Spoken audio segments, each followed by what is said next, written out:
twe twasambanye zitaraza usambana ntacyo bikanga nta n'ibintu ugomba gusa ngo tufite quelque chose reka ntacyo bikangaga ntase yariya niba ari babiri niba ari bangahe nta kibazo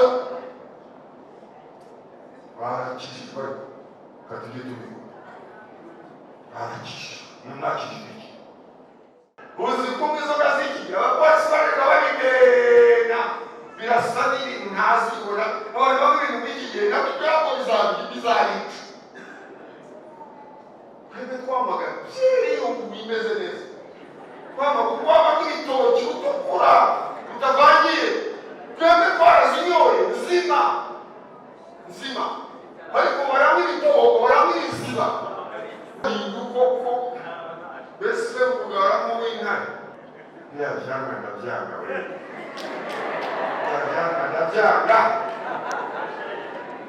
ntabyanga n'ibyo abantu uza bo mu mujyi ariko ukabona bikoranye cyangwa kwita gitari dufite ishusho y'abana b'Imana niba wari ufite hano birakureba n'akakarere yewe nashize amaneka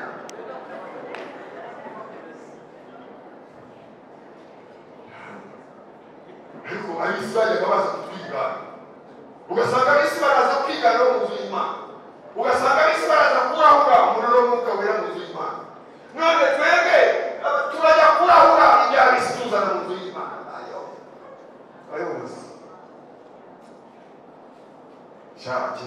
kera iyo tuvuze kera mwira kutwica kera ntabwo waza ibyo byamaye muzakore n'ikoranabuhanga abandi bantu bakoze ibyaha isi kiryoshye none abandi bantu bagiye mu isi hasigaye gukomboroza bari gukomba kandi abandi barariye naje tukigendera tukayibasigira abadashaka kuyivamo korera Imana cyangwa gukorera Satani nugira umuntu uzafasha kandi nutaba uzarimbukira abantu bagiye kuzarimbuka basenga abantu bagiye kuzarimbuka bakorera Imana kandi ntibashaka kumva ubutumwa babaziziba amatwi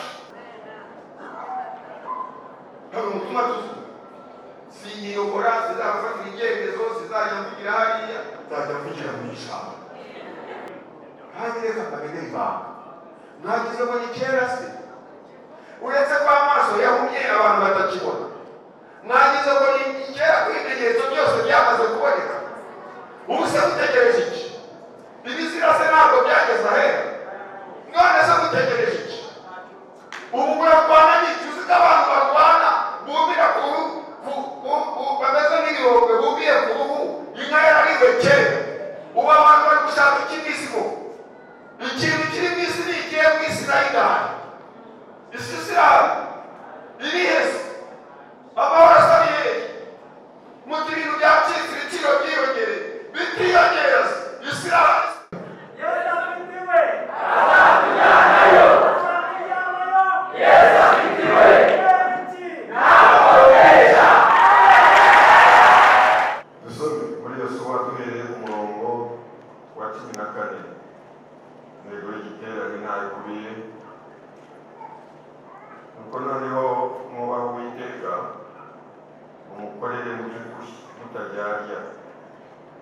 kandi mukureho za mana basogokuruza banyu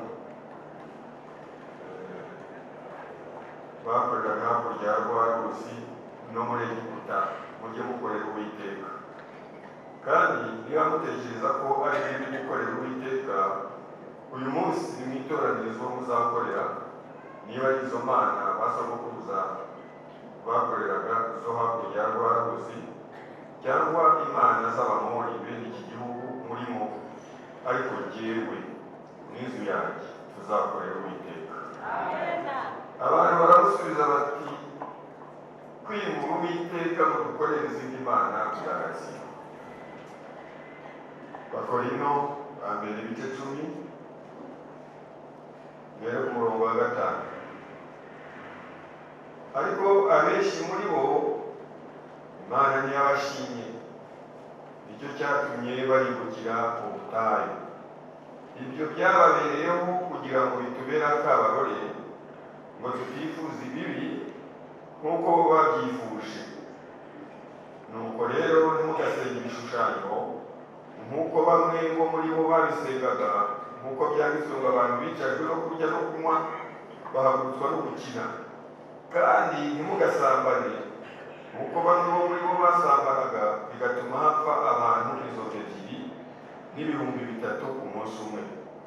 Kandi ntimukagerageze umwami wacu nk'uko bamwe bo muri bo bamugerageje bakicwa n'inzoka. Ntimukivovote nk'uko bamwe bo muri bo bivovose bakicwa n'umuyobozi. Ibyo byababereyeho kutubera akabarore, kandi byandikiwe kuduhugura twebwe abasoreho n'imperuka y'ibihe. Nuko rero uwibwira ko ahagaze yirinda atagwa. Amen. Teka iyo nibwigishe, iyo nzi ko bambuye murigisha, ntabwo mfashwa kuko mbafite ubwoba. Buriya mwafashijwe mwapfuye, ariko njya gufashwa ikongera bikiga ko manejeza ko ngiye guhagarara. Nakijijwe aha hantu nkatinya, kugeza n'ubu mushatse ntihatinya. Niba ari ukutizera, niba ari ukutamenyera, byaranyobeye. Ubwoba nahagurukanye bwo gutinya ndabusazanye. Ufashwa neza amavuta, iyo mbonye amavuye amahoro. Kuko aha hantu abantu bamwe, hari abantu bamwe badatinya ngo bafite umwuka mwinshi hasi y'isi. Bishoboka ko njye naba mfite muke, ariko kuko nahagurutse. Nimurebe imyaka maze rwose n'ahantu nayoboye, naramenyereye aha hantu kuhaza pe, ndahaza kandi mpamaze igihe. Ariko aha hantu nzazanye ubwoba. Narababwiye hari umunsi umwe nigeze kuva muri biro mu Kiyovu, nje kuyobora iteraniro. Ndaza ninjiye mvuye mu muryango yageze aho ngaho nyine nicaye ntarasenga, numva umutima urambutse, uje nabi, ufite aha ni iwabo. Nahoraga mu Kiyovu, nari nsanzwe ngira ubwoba bwabo, ariko uwo munsi wazanye nabushize. Numva Imana irambaye kandi nta cyaha narikoze, ariko ukuntu nari ninjiye nanjye ndabizi si uko byari bisanzwe. Nari ninjiye nyine n'umuntu ntacyo nitayeho, ninjira nk'umuntu uje kuyobora, ariko numva umutima urambutse. Rero ntateze muri icyo munsengere kuko mfite ubwoba.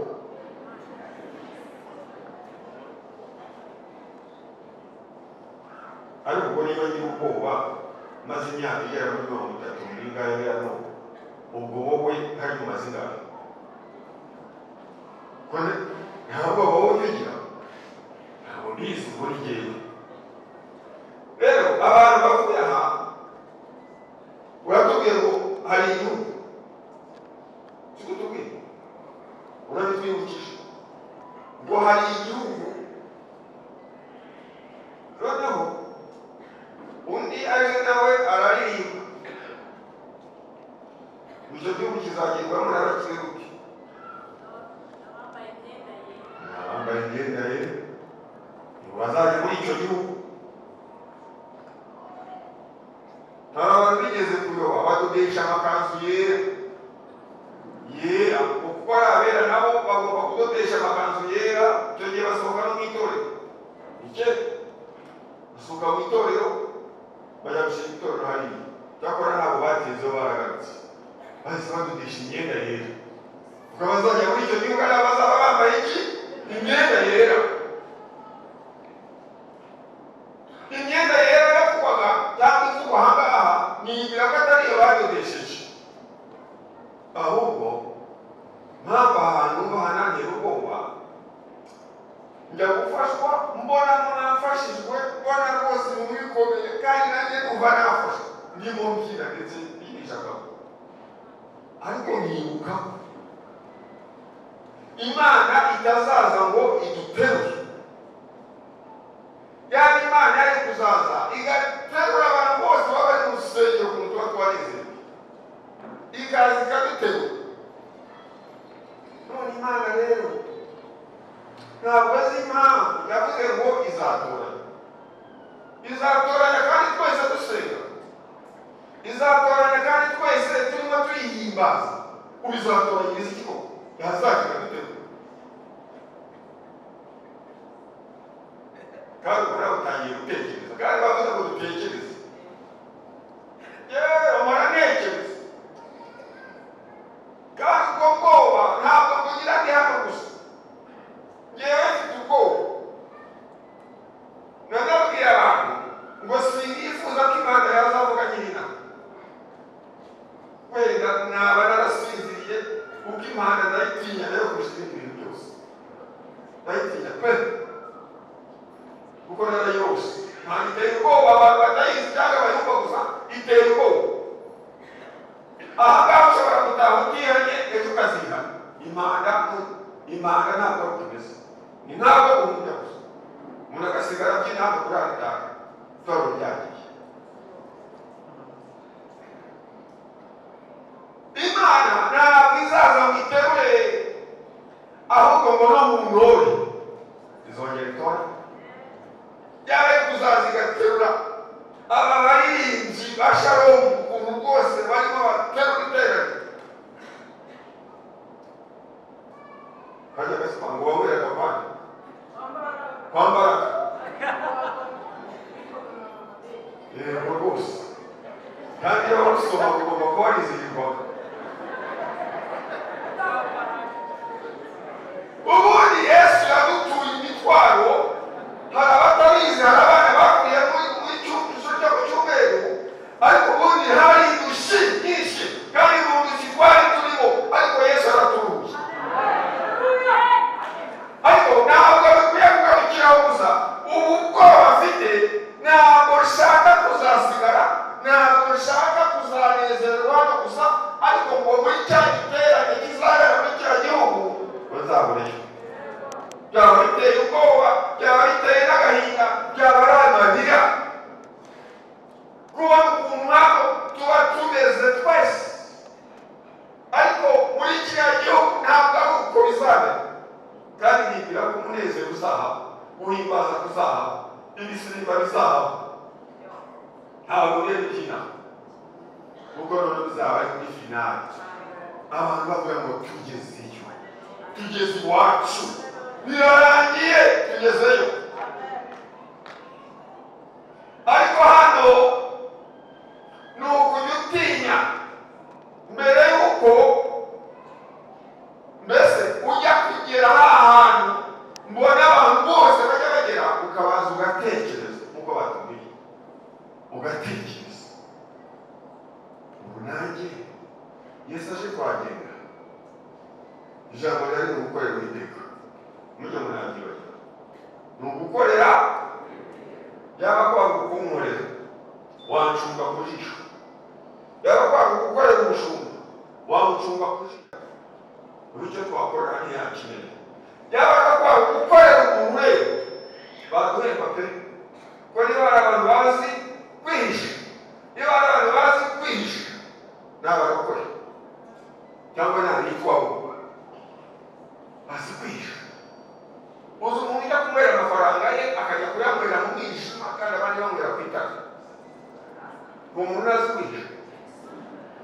Uzi umuntu ujya gusambana akajya i Bugande kandi no hari abagore. Uzi umuntu ujya gusambana akishyura umuntu tike bakamujyana Dubai bakamusambanyirizayo bakagaruka. Niyo hari abantu bazi kwihisha nigirwa abarokore, ntabitwa abarokore ariko batariho. Niba rero twari kuzahembwa n'umuntu, niba twakoreraga umuntu, umva muri mwese ko muri aha ngaha kuko ntabwo udakorera Imana, ntabwo udakora. Twese ko turi aha ngaha twari tuzahembwa, ariko n'ubundi tuzahembwa. cyakora ibihembo binyuranye. Hari abazahembwa bagishimire, hari abazahembwa bagire bati mbego ntabwo ari byo narizi. Yosuwa abwira Abisirayeli, arababwira ngo ni ngaho, yababwiye amagambo menshi tutiriwe dusoma, ariko ijambo yarabwiye ngo mwubahe Uwiteka. Nicyo yahereyeho, mwubahe Uwiteka mumukorere. Ntabwo yabanje ngo mukorere Uwiteka, yaravuga ngo mwubahe Uwiteka mumukorere mutabyaka. Mwubahe ntabwo yavuze ngo ninjye yabanje mumukorere, ariko mwabanje iki? Kumwubaha. Bivuze ngo gukorera Imana utayubaha waba uri muhinduzi. Ijambo ryatubwiye ngo abenshi muri bo ni abashi. Abenshi ntabwo ari abakeye, abenshi muri bo. Nyamara reka mbabwire, ubu bwoba mfite ntabwo bugiye bugira. Gukorera Imana ndetse harahandi uvuga ngo muyikorere muhinda imishyitsi, kuko iyi Mana ni Imana iteye ubwoba, ngo ni umuriro ukongora. Hari abandi bantu bakoreye Imana, abo bantu ngo byababereye cyangwa byatubereye akaburi. Ntabwo ari gukorera Imana gusa. Imana ntabwo ireba imirimo mbere, Imana ireba wowe ukora ibintu bizahari. Burya kandi yarakoze. Umuntu wa mbere watuye amaturo ni Kayini. Ntabwo mbere na mbere Imana ireba amaturo gushyira mu hari, ahubwo mbere na mbere ireba umutima uyatuye. Bayise neza ngo ni amaturo y'umutima ugize ubukunzi. Umutima Imana yishimira, umutima ukunda Imana, umutima wubaha Imana. Ituro utuye nabyo rigira agaciro. Ntabwo Imana ireba ituro, ntabwo Imana ireba ibitambo mbere. Imana ibanza kureba urituye cyangwa ubitamba ninde. Kayini atanga ituro, murumuna we atararitanga. Arangije ituro rye ryemerwa, ntiyari yaritanze, yari arikuye mu butunzi bwe, arayigomwe arayitanze, ariko ntiryemewe. Kubera iki? Kuko nawe atemewe. Ntabwo yemewe kuko yarituranye mu mutima mubi. Ntabwo yubashye Uwiteka, ntiyamwubahaga, ariko kubera ko yari azi, yarategereye ko Uwiteka bagomba kumukorera, atura amaturo ku myaka ye. Hari abantu batura amaturo bashaka gutereka Imana dukomeze ibahe kwezi. Burya niyo itayatura yaguha kwezi, kuko Imana si nk'abantu. Ubu imvura yaguye mu mirima y'abicanyi n'abajura n'inkozi z'ibibi no mu y'abagore. Imvura yaguyemo hose. Abantu buriya bacuruza hariya mu mujyi, abarokore bacuruje n'abatari abarokore bacuruje, ndetse bishoboka ko bacuruje benshi kubera ko n'amanyanga bayashyiramo. Rero Imana igirira abantu bose, hari ibintu duhuriyeho n'abantu bose. Noneho abantu baba bakiyesha bakavuga ngo ni umugisha.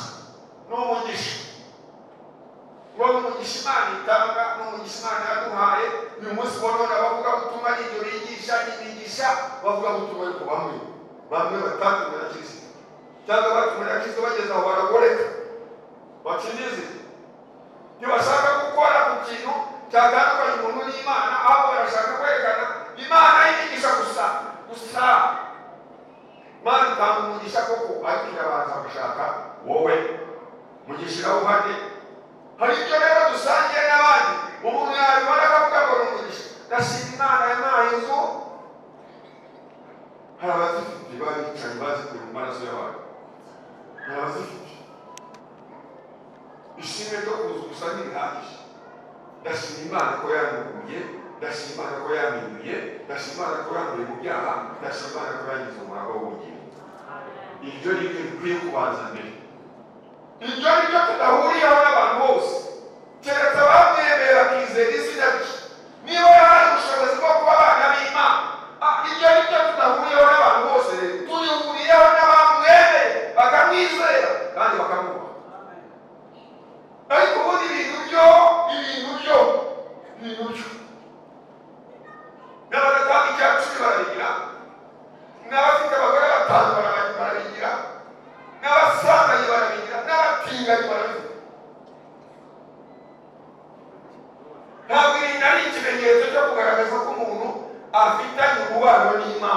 oya oya ikigaragaza ko umuntu afitanye umubano n'Imana kandi ikigaragaza ko umuntu azajya muri cya gihugu ni uko yanditswe izina rye ryanditswe mu ijuru. Nicyo nicyo kandi umuntu agomba kuba abizi neza akabimenya. Kubera iki? Niba uri umwana w'Imana, niba ufitanye ubumwe n'Imana, ufite n'imbaraga zibesha isi, ubiyiziho, ubyiyiziho, ubyiyumvamo, uriyizi neza, uzi ko mu ntambara urwana n'ibyawe ukanesha. Urabizi ntabwo izo mbaraga zikura pasi bakunda yari, izo mbaraga zikura mu ijuru. Ukunesha ibyaha ntaki ntuzagire ikindi kimenyetso urebaho. Unesha ibyaha azambikwa umwambaro, Yesu azavuga izina rye kuko yaryanditse. Ariko niba uneshwa n'ibyaha ndakubwiza ukuri uraruhira ubusa. Niba uneshwa n'ibyaha, niba ukorera Uwiteka ukora n'ibyaha urarushwa n'ubusa keretse nuhindura.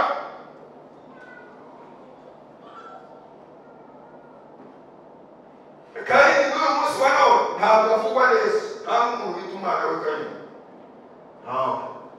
Kubera ko Kayini ntabwo Imana yamushingiye kandi yaratuye. Nakubwira neza, nakubwira uzase ntiyari afite ishyaka ry'Imana, uza kugira yari afite ishyaka ry'Imana, kuramira isango bivuze ngo kuramira umurimo w'iki? W'Imana. Yuza yari afite ishyaka ry'umurimo w'Imana, akora umurimo w'Imana, akora umurimo w'Imana, ajya kuramira rero, ajya kuramira isanduku, ariko anyuranyije n'ijambo ry'Imana. Uwiteka aramukubita. Navuga iki? Navuga abayuda muri 12 bitonde. Uturi bangahe kandi hano gusa hirya n'umubare. Muri 12 Yuda yarimo kandi nawe yakoze ibitangaza. Muri babigishwa 12 yatumaga Yesu akajya gukora imirimo n'ibitangaza, Yuda yarimo. Muri babandi 70 Yuda yarimo. Yarari yakoreraga nde? Uwiteka Imana. Kandi yatoranijwe nande? Ariko wowe wagize ubwoba. Ntuseke, ntabwo nawe ugira ubwoba. Ntuseke, ntabwo nawe ugira ubwoba. Ufite ubwoba uzashira ageze. Kubera ko turi ku rugamba, turimo kurasana, turarwana intambara, turacumura, Shitani araturasa. Abantu bamaze kugwa mu mutego, abantu bamwe baraguye. Kandi mureba neza uzasanga uwaguye utaramushaka gusenga. Umenye kuba murashe nawe uri inyuma. Muri abantu bazi guseka bakamenya no gushyushya inkuru, umuntu yaguye, araguye, ararashe, ahubwo wowe rite warurangije. Ko arashwe se yakushaka gusenga. Ko nta n'icyaha kabiri cy'ufite. Yisingije ngo yagize atya na gutya, ukabigira inkuru. Wabiza karindwi ubugingo bwawe. Wabiza ukavuga ati ko nanjye numva ntazarura ahari ntazarurangiza. Kuba murashe nawe ukakuri inyuma, ufite ntwaro ki? Ufite mbaraga ki? Ufite iyihe ngabo?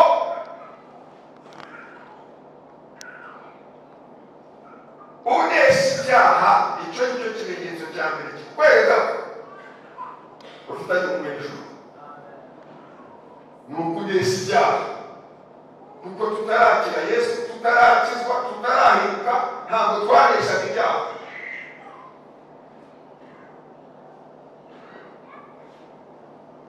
Ntabwo twacaga ku kabari, ntabwo twacaga ku bagore, ntabwo twacaga, ntawaducokoza. Ariko uyu munsi wa none Yesu amaze kuza, ibya kera birashira, aduhindura ibyaremwe bishya. Dufite imbaraga, dufite ububasha. Yesu dufite ubutware,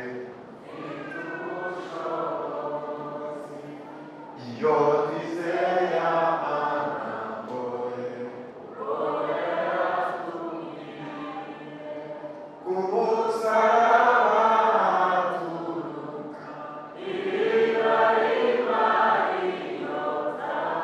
Imana ishimwe.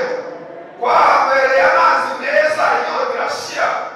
Twahabereye amazi meza, amazi y'ubugingo turahebuka. Twahabereye amazi atanga ubuzima. Dufite ubuzima, nta ndwara dufite. Nivuga indwara n'ubu igifu cyangwa ibindi, ndavuga indwara z'umutima. Hari abantu bagenda ariko baramugaye bafite ubumuga. Ntabwo rero ufite ubumuga ashobora kurwana kugira ngo yakore. Harwana abantu bazima. Imana idufashe. Tugere gusenga kugira ngo muririmbe. Ntabwo iminota y'umugoroba ngo ni mikeya, ariko njye siko mbibona. Ibaye mikeya hari ijambo. Burya ibaye mikeya hari ijambo. Kuko ijambo ryo ryabahinduye uko mumeze. Iri jambo ribuze. Ese nabonye abaririmbyi baje mu gihugu, bageze mu gihugu, ndarigarutse kuri televiziyo. Barashobora abantu bujujwe bati sinzi uko bitwa ko sinjya byitaho. Kuko baraje kuririmbira i Kigali, barujujwe. Barujujwe. Indirimbo ni nziza, harimo ubutumwa bwiza. Iyo tugize amahirwe mukagabanya ibyuho. Iyo tugize amahirwe kuko mwaratunaniye. Polisi ntibashobora. Burya polisi yarabutse ariko ntibashobora. Kuko ntawe bashobora. Shalom ni munsi. N'umushyitsi kuri mwe. Ayo batsinda ni munsi. N'umushyitsi kuri mwe. Umuntu wese ajya kuvuga kuri na mugenzi we.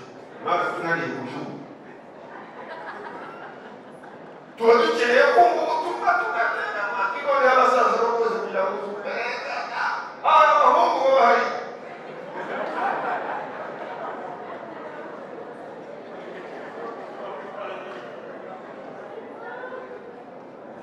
Reka twikomereze.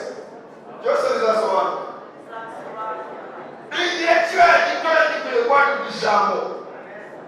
Kuko ibyo byaguhinduye ukaba twararimbaga. Kandi haba umuziki ukajya kuzana yabasize mu rugo.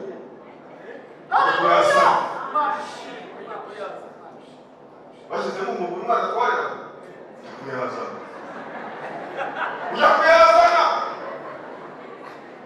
Rero ijambo ritugezeho, izo ndirimbo ntabwo zari zikitunezeza mu matwi. Dusigaye tunezezwa n'izo mu rusengero, ariko ni umutima tuzuba. Ntabwo umutima tuzuba.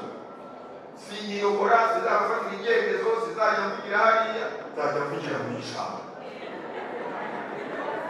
Mwana yampaye umuvugiro nzajya mvugira. Ujye mugana.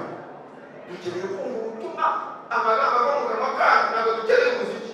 Twaje tuwuhaze. Nimushyiremo gake, gaherekeza ijambo, gaherekeza ubutumwa bwiza. Indirimbo mwaherukije. Usanga yadushyize. Ntabwo icyuma cyane. Ni vokale. Ntabwo se twafashije. N'isi mwarinde twafashije. Ariko wumva ijambo rimwe, bajya kongera gushaka irindi. Iyo nteruro yaba yikomeye. Tugaruke. Turatandukiriye oya. Turahugurana. Dukeneye kumva ubutumwa. Noneho, ijambo ryatubwiye ngo mwubahe Uwiteka, mumukorere mutaryarya. Mumukorere mutaryarya. Ntabwo ari umuntu dukorera nabivuze. Mukorere Imana mutaryarya.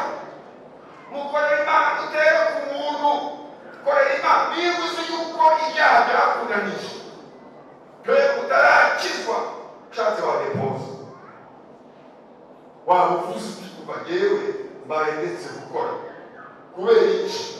Kuko gukorera Imana nabi, uwo muri gushobora kukwicisha.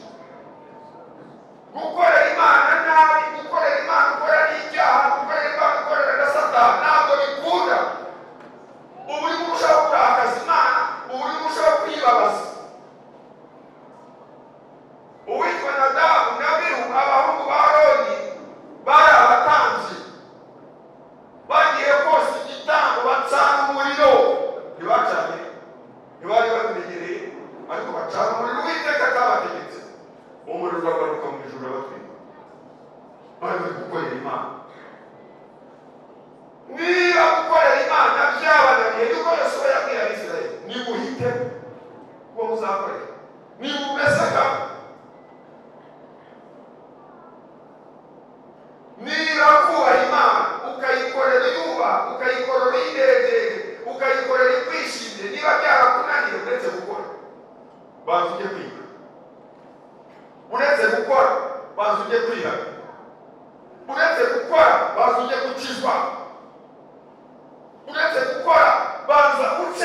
irembo binjiriramo ryitwa kwihana. Numara kwihana uzuririmbira Imana izakira izo ndirimbo. Biteye ubwoba ko umusambanyi nawe yahumura akanwa ngo araririmbira Uwiteka. Umusambanyi akaririmbira Uwiteka biragatsindwa. Banza wihane ubone kuza kuririmbira Uwiteka. Banza wihane ubone kuza kuvuga ubutumwa. Ntabwo ari abaririmbyi gusa mutera buri mwebwe n'ibasi. Hari inyigo abashumba tujya dusura zigenzi zacu zirahari. Hari abajya baza bakagatikana akaraneza ubwo nyine baje mu mwuga baje kwata ukareba mutereza ufite Imana.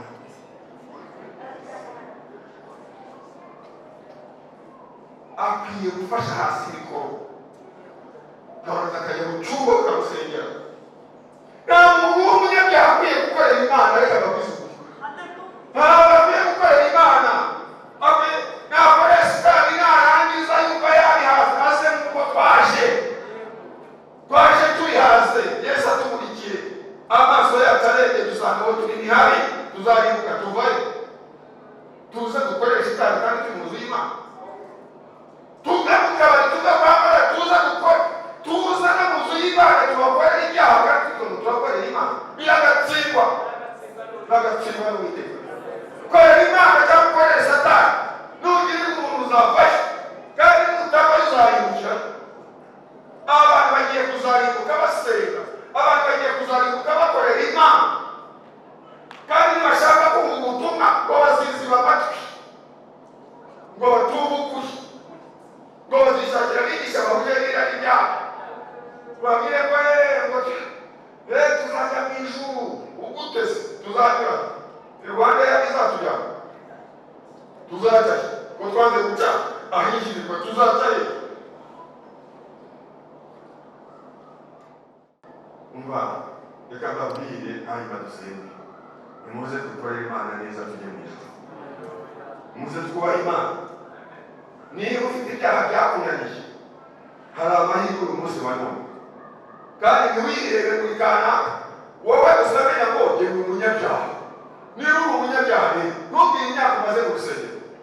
Niba uri umunyabyaha ntubwire Imana ufite. Ntabwo Imana neza izatujyana. Niba uri umunyabyaha ntubwire inshingano ufite kuko Imana niza ntabwo izareba muri abadiyakoni bari n'abapasitori nanjye ndiwe bari n'abaririmbyi abandi bari mu nzego nyinshi gutyo. Imana nireba urwego. Imana ireba uwo yabyaye. Imana ireba umwana wacu ntabwo ireba inzego. Iby'inzego ntacyo biyibwiye. Imana ntireba urizwi izuba twararyamiye. Iyi Mana tuyubahe tuyitinya tuyitinye. Byonyine kubumbura akantu kavuga ngo Imana mumvugire ku Imana. Mumvugire ku Imana ugasanga isima twayimenye. Banza urebe upfana iki nayo. Muhuriye he? Mufitanye mubano ki? Imana ntabwo yishimira umudiho. Imana yishimira udiha. Ninde? Uri ninde udiha? Ninde ubyina? Mubyinire Uwiteka nta kibazo. Dawidi yarayikinira akayinezeza ko arafite umutima umeze nk'uw'ishaka. Kandi Dawidi igihe Imana yamukundira si uko yari marayika ahubwo iyo yakoraga icyaha yaranihanaga. Yaratsindwaga akihana. Tuzajya mu ijuru kubera ko twumvira Umwuka Wera. Imana izi intege nke zacu yabwiye abahanuzi aho kuko ari aho intebe ya Satani iba. Ndabizi ntambara kurwanya ndazizi nanjye ndambuye ibiganza. Imbabazi zanjye ni nyinshi. Niba waracuwe ngwino ndakwakira. Niba ugize intege nke ngwino ndakwakira. Ariko nuzigumamo uzajya kwa Satani wakoreye.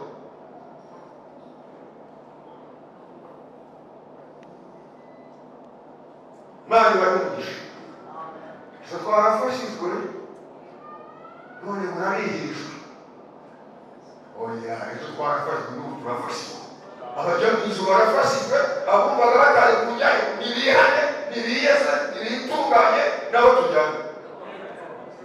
Tugira amahirwe, Imana yashyizeho inzira. Nta kintu Imana itakoze, umuntu uzarimbuka niwe uzaba ashatse kurimbuka. Umuntu uzashaka kujya mu ijuru azajyayo, imiryango yarafungutse. Imana yashyizeho uburyo bwo kwemera intege nke zawe n'ukwemera icyaha cyawe, ukavuga ngo Mana mbabarira, kandi rero ukagirana n'isezerano. Abisirayeli basezeraniye imbere ya Yosuwa ngo biragatsindwa ko twakwimura Uwiteka, tuzakorera Uwiteka. Yosuwa ati mumwubahe, umukorere nta buryarya, worship him, muzahimbaze no mu ijuru, muzahimbaze nayo. Imana ibafashe.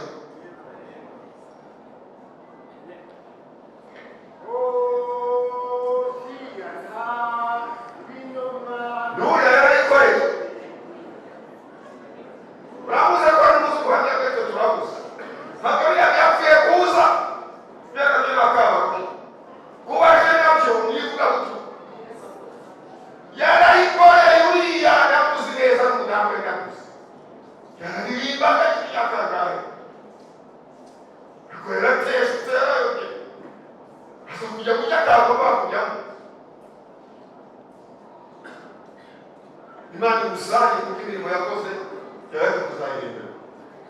Imana we yaratubabarira. Gukorera Imana rero ntabwo ari ugukina, ntabwo ari ugukina.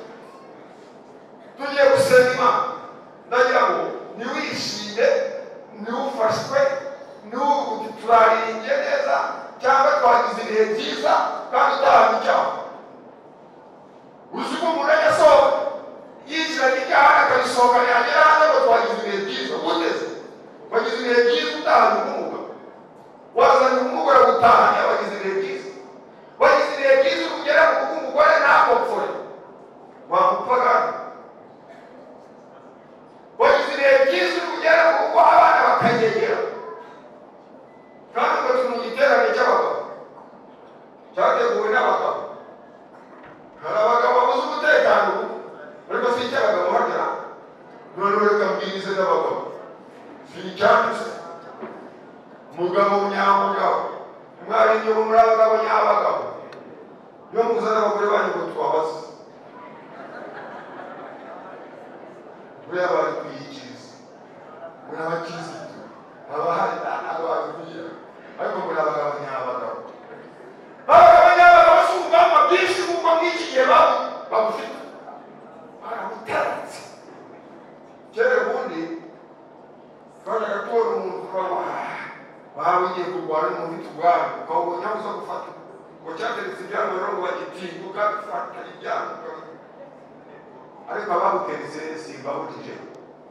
Ntabwo ufite wenda nuko ari dukeya mu bitamuraho, ariko ikibazo ni uko buterekwa n'abasore.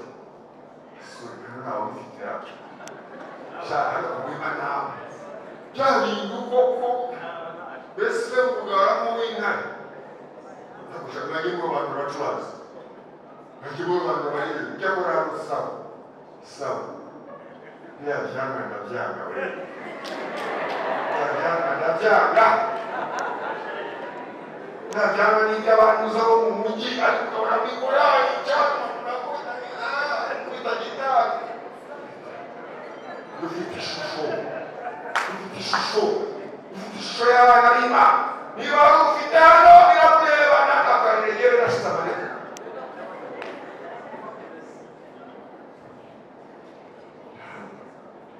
Ariko ab'isi bajyaga baza kutwigana, ugasanga ab'isi baraza kwigana bo mu nzu y'Imana, ugasanga ab'isi baraza kurahura umuriro w'Umwuka Wera mu nzu y'Imana. None twebwe turajya kurahura ibya ab'isi tuzana mu nzu y'Imana. Abayobozi kera hari kera, iyo tuvuze kera mwira kutwica. Kera ntabwo waza ibyo byamaye muzakore n'ikoranabuhanga, ntabwo bishoboka. Ndabeshya ntabwo na kabiri ufite ibyambaye neza n'ibyakuza n'ibyababuze n'abagorozi muza muri saro kabizana imbere y'itorero ry'Imana. Reka ndegeraho. Ariko Abisirayeli baravuze ngo turashaka gusa n'abandi. Aho niho bahereye bagirana ibibazo n'Imana, kuko bashaka gusa n'abandi. Imana idashaka ko basa n'abandi. Imana ishaka ko bagira umwihariko, ariko bo barashaka gusa n'abandi. Hanyuma Samweli aravuga ati bananiye ngo barashaka gusa n'abandi. Imana iravuga ngo bihorere, si wowe banze n'ijye banze, ariko bazareba. None barashaka gusa n'abandi. Abagore barashaka gusa n'abandi. Abasore barashaka gusa n'abandi n'ukinavuga. Hariho nigeze usanga tukana mu mujyi ngo Misheli ngo yaravuze ngo bafite ubwanwa ngo ngiki. Ari gutukana kandi ari umucuranzi. Ntabwo namwitegereje neza, ariko nta kindi nakora, turashaje, urababa ukanavuga ukarekeraho, nta cyemezo ufata, ntacyo ufata. Basi ibyo twafashe twarabifashe, ibindi ntabwo uzabitubaza, uzabibaza abakwiye kubifata. Dusenge. Niba ushaka kuzajya mu ijuru, ubaha Imana, korera Imana, wubaha Imana. Niba ushaka kuzajya muri cya gihugu bavuze, ntabwo ari amadini bavuze, ntabwo ari idini rijyayo, hajyayo umuntu wejejwe, abejejwe bonyine nibo bazataha. Kandi reka mbamenye ibanga, mwagize ngo ni kera se, uretse ko amaso yahumye abantu batakibona, mwagize ngo ni kera ko ibimenyetso byose byamaze kuboneka. Ubu se mutegereje iki? Ibizira se ntabwo byageze ahera, none se mutegereje iki?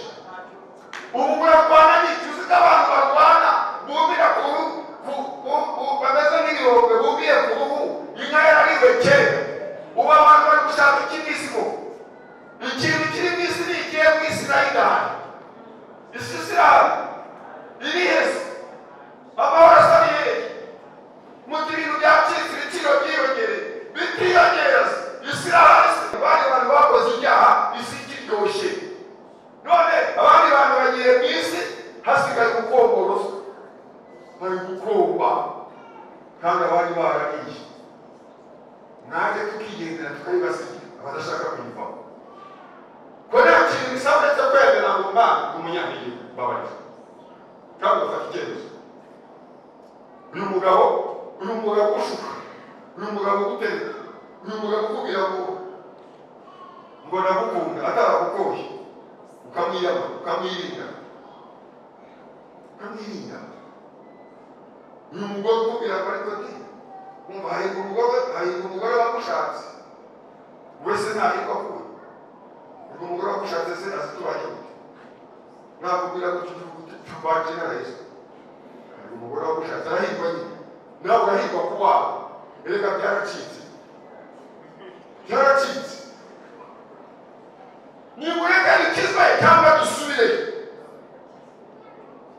Abantu mushaka gukora ibyaha bose, imiryango irakinguye. Niba mudashaka kwihana, mudashaka kubireka ngo tujye mu ijuru, nimusubireyo. Ariko mugiye bishize, ntawe twifuriza ko agiye. Waba ugiye bishize, uzi kujya kurya ugasanga birashize. Kandi wagiye bavuye aho byari biri, ugasanga birashize. Urugo umuntu ujya gusambanya iki gihe, ubwo arashaka iki? Twe twasambanye zitaraza, gusambana ntacyo bikanga. Nta n'ibintu ugomba gusa ngo tufite quelque chose. Reka ntacyo bikangaga, ntase yariya. Niba ari babiri, niba ari bangahe, nta kibazo. Barakishijwe, katujye tubikora.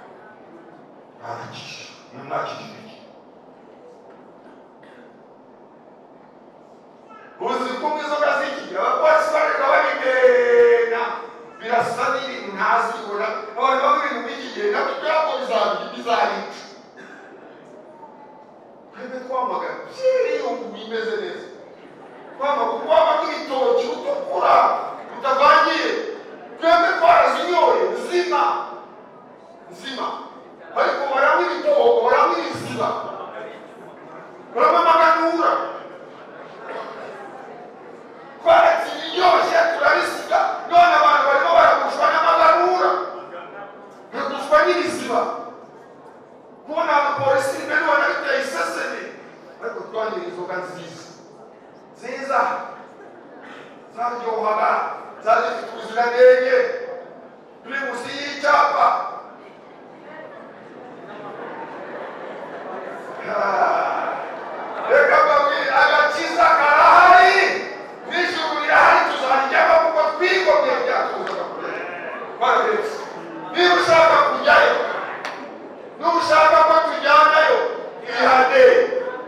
ihame icyo tujyana wigira isoni natwe ntazo twagize wigira isoni kandi badusengeye ahantu hari abantu benshi byarugegeye niho twakije uhari uvuga ati yewe umunyabyaha ndabeshya Imana igumugisha winukire niho Imana yateranije iki giterane winukire nawe wa mugabo urabizi ko iwawe nta kigenda wa mugore urabizi wa mukobwa urabizi gusengana ibyaha gusengana ibibi biragusenga ntabwo niba babiri turabasenga turashaka ko iki giterane gisiga ku bantu babona ubuzima ntabwo Imana itegura ibi ngibi ntabwo ari kubusa hari abantu ibishaka niyo tugusenge wino nawe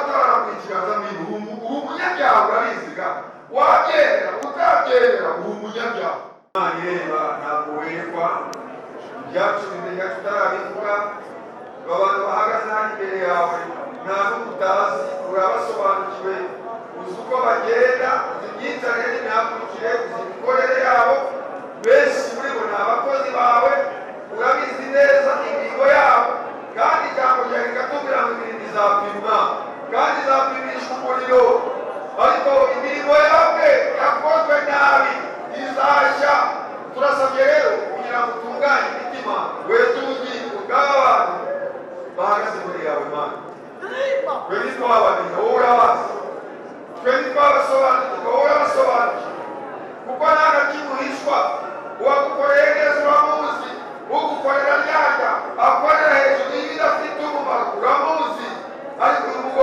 mugoroba w'imbabazi ubabarire kandi ukureho ikintu cyose cyatandukanye umuntu nawe gikureho kandi umugisha muri iri teraniro umuntu wese atahatsindishijwe babona uburyo bwo kugukorera nawe wishimiye tubisabye mu izina ry'Umwami wacu Yesu.